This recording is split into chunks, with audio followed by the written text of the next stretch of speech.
Namaste, my name is Muna Thapa of Preeti Narayan Secondary School, studying in grade 9. Today I am going to show my project work about demography and population change.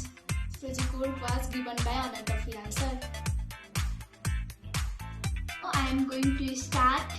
Please watch the video till the end. Demography. Demography is the branch of science which study and analyze the various issues related to the population.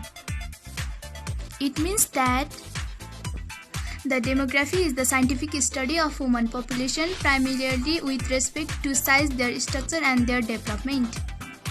It takes into account the quantitative aspect of their general characteristic. The most common demographic examples are age, gender, annual income, education level, living status, etc.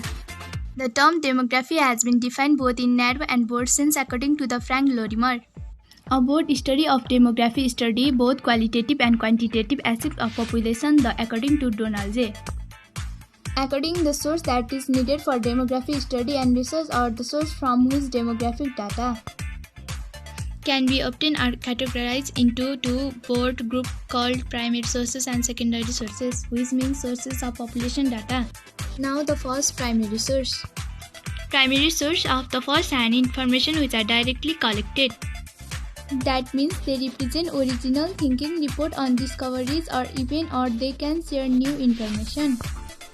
The types of primary sources are census, vital registration system, sample survey, administrative record, population record, etc. Census is the most important part of primary sources, which means that census is defined as demographic process of collecting information about of people of particular geographical area within fixed period of time. According to UNO, census is defined 1970 as a census of population is the total process of collecting, compiling, evaluating, analyzing and publishing demographic, economic and social data pertaining at a specific time to all the person in a country or in a well-delimited part of country. Method of census. De facto method, de jure method, modified de jure method.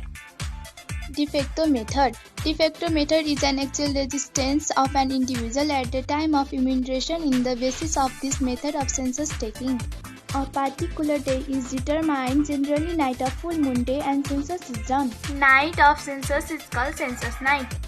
De jure method. De jure method of census is permanent resident of an individual is the best for this kind of census taking. Person of temporary resident are not included.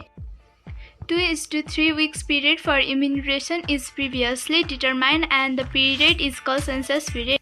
One of the census periods is considered as census reference day to compose the discussed about work.